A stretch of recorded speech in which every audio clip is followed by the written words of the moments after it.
Saludos a todos, testigos de K. Yo soy K y en esta ocasión vengo a resumirles el capítulo 3 titulado El Oráculo de las Montañas de este primer libro de la Torre Oscura.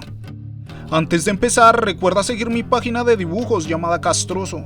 Y recuerda que si quieres apoyar este tipo de contenido, puedes hacerlo a través de mi PayPal o mi Patreon. Todos los links a mis redes, como sabes, están en la descripción. Entonces, sin darle más vueltas al asunto, vamos a empezar. Jake y el pistolero habían llegado al oasis verde y herboso, después de sufrir el aplastante calor del desierto. Poco a poco caminaron hasta que dieron con una llanura completamente verde. El pistolero se mantuvo sereno, y Jake al menos fingió estarlo, lo cual enorgullecía a Roland, pues veía bastante temple en el infante. Incluso, a pesar de que el niño no puede disimular por completo el desvarío en sus ojos y la necesidad que sentía por llegar al verde lugar. Acamparon entre la vegetación en un campo abierto. Roland se encargó de cazar un conejo con un brutal y rápido disparo. Jake pretendía ir por leña, pero el pistolero le dijo: No vayas, permanece sentado, Jake. Recordó entonces que aquella frase le pertenecía a Vanai. Y en el capítulo anterior nombraron a Vanai también, ¿no? Solo que en ese momento pensé que era un lugar. Ahora supongo que es una persona, ¿no? Anda muy nostálgico el pistolero, la verdad. Cuando Roland volvió de recoger leña, el chico estaba dormido con una mantis religiosa inofensiva jugando con su cabello, lo cual generó por primera vez en muchos años una risa en el pistolero. Este preparó fuego y fue a buscar agua. Rellenó los odres en un manantial que encontró, pero sentía que el ambiente despertaba dentro de sí una sensualidad inquieta, que ni siquiera Alien Tool había logrado provocarle. Pero este se lo atribuyó quizá al radical cambio de ambiente que había tenido. Cocinó el conejo y despertó a Jake para que comiera. Le comentó que la mañana siguiente se quedarían en el mismo lugar, pues en el fondo tenía la intuición de que ya tenía al hombre de negro, o más bien que éste los tenía a ellos, y se estaba dejando alcanzar. Esa noche ambos comieron y se dispusieron a dormir. Entonces el pistolero soñó. Soñó como Susan Delgado, la encantadora chica de la ventana, su amada, moría ardiendo ante sus ojos, mientras él era sostenido por dos aldeanos con un dogal de hierro oxidado en su cuello. Él no había presenciado ese momento, pero en su sueño lo hacía. La veía morir quemada mientras los aldeanos entonaban un canto que decía árbol chiarou, chariou. Bueno, ahí pongo cómo se escribe, que no sé qué carajo significa. Estos tiraban mazorcas en la hoguera y contra ella. Y bueno, no, esto era lo que le reprochaba a Roland al pianista Shep cuando estuvo en Tool. Todo este sueño pasaba mientras la bruja de nombre Rea se reía a carcajadas. Pero Susan gritaba algo. Sí, estaba gritando algo. ¡El chico! ¡Roland! ¡El chico!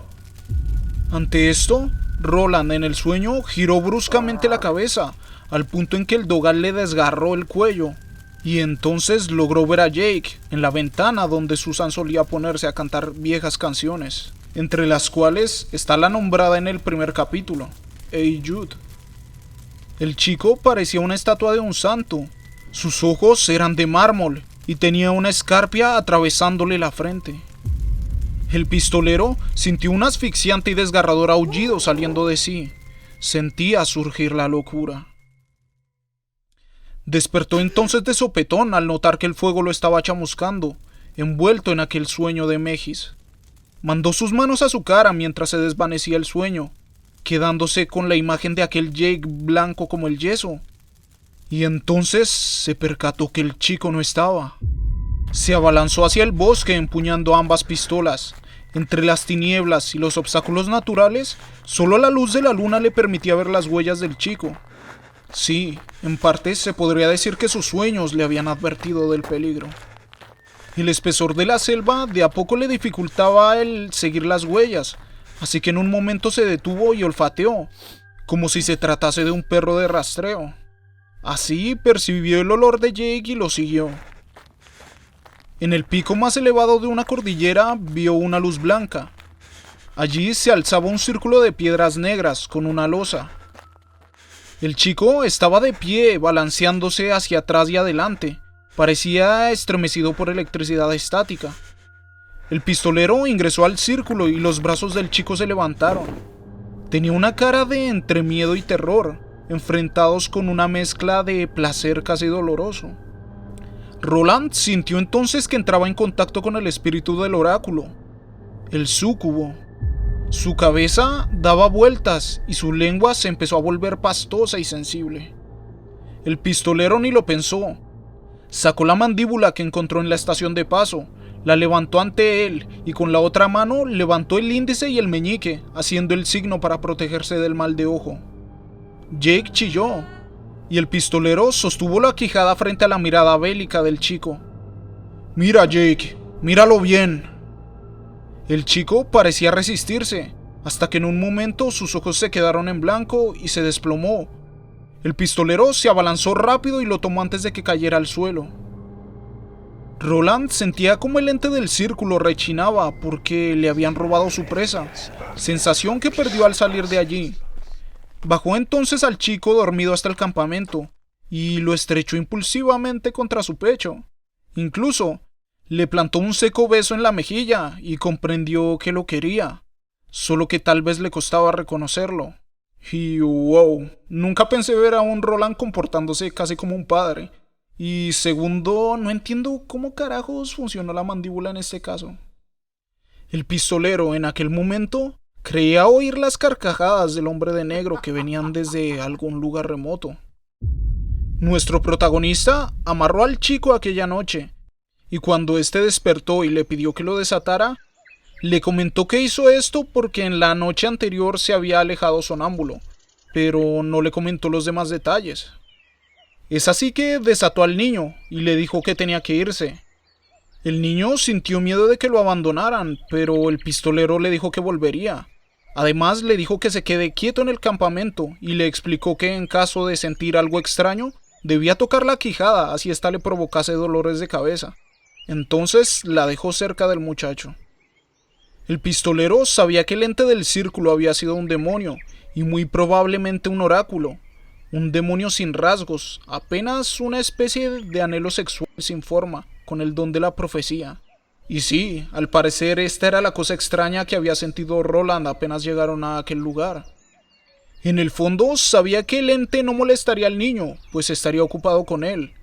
Fue así que sacó de su bolsa una pastilla blanca de mescalina, una sustancia creada cuando los dioses mearon en el desierto, de acuerdo a lo que decía Kurt. Se la tomó y sintió el efecto inicial en la boca. Roland limpió sus revólveres y los enfundó.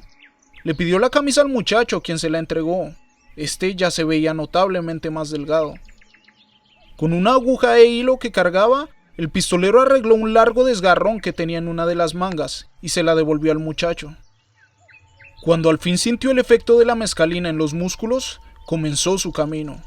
No sin antes recordarle al chico lo de la quijada y de revolverle los cabellos en un gesto ciertamente paternal, lo cual provocó una sonrisa en ambos. Se lanzó entonces hacia el círculo, mientras empezaba a notar la influencia de la mescalina en la información sensorial que percibía. En algún punto de su vida esta sustancia le había sentado mal, pero esta vez no fue así. Cuando llegó al círculo, entró y se tiró boca arriba. Sentía que el cielo era agua y él estaba suspendido sobre ella, lo cual le provocó cierto vértigo. Recordó un verso de los Mani al norte del desierto. Más allá del alcance de la humana experiencia, una gota de infierno, un toque de demencia. Sí, esta es la misma tribu que se nombró en el primer capítulo, de quienes en este se nos dice que tienen máquinas que raramente funcionan, pero que cuando lo hacen, estas pueden comerse a un hombre. Y dime qué clase de Megazords manejan los Mani, ¿cómo así? Empezó entonces a ver caras en los árboles. Se preguntó cómo había pasado de estar recostado con Susan en la pendiente a estar ahí tirado alucinando. De pronto sintió que ella se tendió sobre él. Un cuerpo hecho de viento que desprendía fragancia a naturaleza. El pistolero le dijo entonces: Di tu profecía, dime lo que necesito saber. Un suspiro y un débil sonido de llanto surgió. Los genitales del pistolero estaban duros y tensos. El demonio creó una visión y de pronto Roland veía el rostro de Susan sobre él.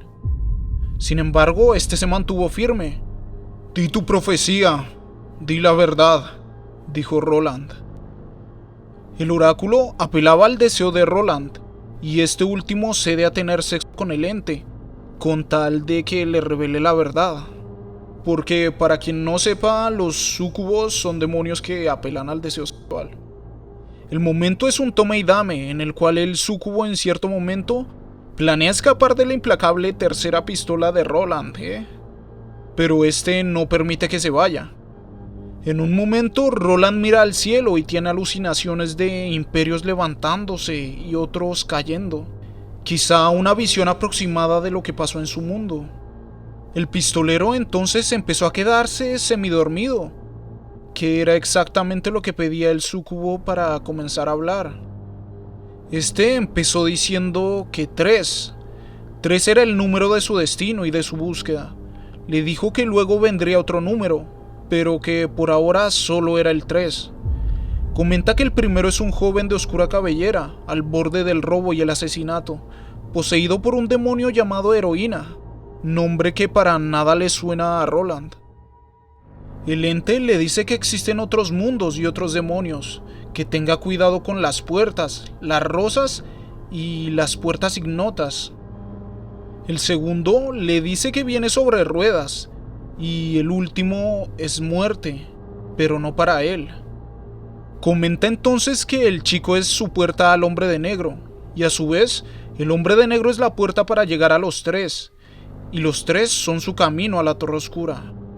El pistolero pregunta si hay alguna manera de que el chico se salve, pero el oráculo le responde que la única manera es desistir de su persecución, y Roland claramente se niega. Hace énfasis en que hizo un juramento por las pistolas de su padre y por la traición de Marten de cumplir con esta misión. Al escuchar esto, el oráculo simplemente lo maldice. Al final del acoplamiento, el pistolero ya estaba exhausto y asqueado. Volvía a estar en sus cabales, entonces la apartó de sí, pero esta insistía en seguir. El pistolero salió del círculo como pudo, y se preguntó si había averiguado lo suficiente para justificar aquella sensación de deshonra. Entonces se alejó del lugar sintiendo como el demonio le miraba. Jake se preocupó al ver regresar al pistolero arrastrando los pies. Corrió hacia este con tal preocupación que hizo sentir mal a Roland por la inminente traición que realizaría. Nuestro protagonista dijo que estaba cansado y que ya podía tirar la quijada, lo cual hizo con rapidez Jake. Todo su cuerpo dolía, mucho más su entrepierna. Esto sumado claramente al bajón de la mezcalina. Pensó en contarle al chico lo que pasó en el sitio, pero no lo vio prudente. Entonces se acostó a descansar. Cuando Roland despertó, cenaron unos conejos que este mismo cazó, y luego, mientras Jake dormía, Roland macheteó unas duras enredaderas que crecían a la orilla del arroyo, y las trenzó y convirtió en fuertes cuerdas que servirían para escalar. Al día siguiente tomaron las pocas provisiones que tenían, recargaron los odres de agua y rodearon totalmente el círculo del oráculo, que Jake ni siquiera recordaba, y así continuaron su camino. Llegaron entonces al muro, el mismo que estaba escalando el hombre de negro con facilidad cuando ellos aún estaban en el desierto. Empezaron entonces a ascender los primeros tramos, que les resultaron relativamente fáciles de escalar. Y cuando atardeció, decidieron parar y descansar improvisando una pequeña carpa con una manta. Mirando al horizonte y al desierto que habían dejado atrás, Jake se preguntó el por qué estaba allí, a lo que el pistolero contestó que podía ser porque la torre se encuentra en una especie de nexo de poder en el tiempo, pero el pistolero en el fondo solo sabía que el mundo se había movido y que el tiempo se había difuminado. El chico preguntó entonces al pistolero sobre su origen, y este contestó que era de un lugar que aparecía en la Biblia, llamado Nuevo Canaán. Con esta pregunta, el pistolero recordó los tiempos en su antigua tierra, en celebraciones, bailando en grandes y antiguos salones con la chica que sus padres habían elegido para él, llamada Eileen Reuter. Al fin una chica que no es Susan, ¿eh? Habían pasado años desde que no veía aquellos antiguos lugares.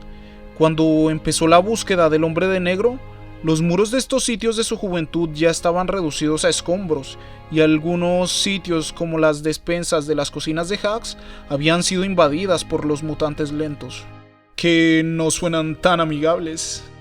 El pistolero le explica a Jake que no hubo una guerra, que lo que vivieron fue una revolución en la cual ganaron todas las batallas pero perdieron la guerra al final.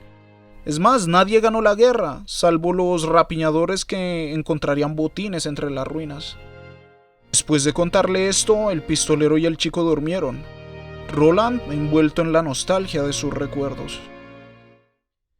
Al día siguiente el camino dio más trabajo. Roland sabía por dónde había pasado el hombre de negro, pues percibía su olor, tan amargo para su olfato como era el olor de la hierba del diablo. Gracias a lo pequeño que era Jake y con la ayuda de las cuerdas hechizas, el pistolero logró superar varios obstáculos que no habría podido por sí solo. Y al día siguiente por fin vieron una huella del hombre de negro. La noche de ese mismo día volvió a soñar con Jake como si fuese la estatua de un santo. Casi una semana después lograron divisar la última defensa de la montaña, una fachada vertical de granito que se perdía entre las nubes. Estaban cerca, pero el pistolero le resultaba imposible no sentir que la cacería se estaba tornando extremadamente a su favor. En un momento pasa algo extraño, y es que Jake le dice al pistolero que no lo mate, así como lo hizo Walter en su mundo. A lo que el pistolero le dice, ciertamente mintiéndole, que no pasaría nada, pues él lo estaba cuidando. Pero creo que el sexto sentido de Jake ya le está advirtiendo que cosas malas podrían suceder en el futuro. Continuaron y en un momento se encontraron frente a la pared final, y con el hombre de negro, quien se encontraba al lado de una cascada a 6 metros por encima de ellos. Con una mano sostenía un cayado y con la otra hacía un gesto de bienvenida. Este habló entonces. ¡Pistolero! ¡Qué bien das cumplimiento a las antiguas profecías! Buenos días y buenos días y buenos días. El pistolero desenfundó a toda velocidad, pero erró los 3 tiros que dio. Walter solo se echó a reír y le comenta que no le tiene miedo a él ni a sus pistolas, sino a su necesidad por buscar ciertas respuestas, entendiéndose en parte que erró a propósito, pues no iba a matar al único ser que le daría las respuestas de sea lo que sea que busca. El hombre de negro agregó que hablarían extensamente al otro lado, pero fue muy claro con que solo serían los dos, descartando a Jake con la vista. Roland no lo había matado, no era capaz de hacerlo. Habían sido 12 años desde la última vez que había visto a Walter de cerca. Y bueno, viéndolo así es entendible su necesidad por respuestas, después de haber sacrificado tantos años para encontrarlas. Muy denso. El chico lo miró asustado, y Roland pudo ver superpuesto en su rostro la cara de Ali, la cicatriz de ella y la escarpia que veía enterrada en la frente de Jake en sus sueños. El hombre de negro entonces se alejó, se metió por el surco por donde salía la cascada donde estaban ellos. A pesar de añorar las respuestas en ese punto, Roland le dijo al chico que si quería regresar, que lo haga, y cambió algo dentro de sí. Volvió a percibir a Jake meramente como un niño más, una impersonalidad susceptible de que movieran y utilizaran. Y sí, el pistolero ofrece al niño la opción de no seguir avanzando, pero la verdad es que nadie más vendría en su rescate en aquel momento y menos en aquel lugar, por lo cual Jake no ve más solución que avanzar detrás del pistolero. Muy desgraciado, ¿no? Le dio la opción al chico como para no sentir tanta culpa, pero sabía en el fondo que el niño lo iba a seguir estando en aquel jodido lugar. Escalaron entonces por las piedras que bordeaban la catarata y se detuvieron donde el hombre de negro lo había hecho poco antes.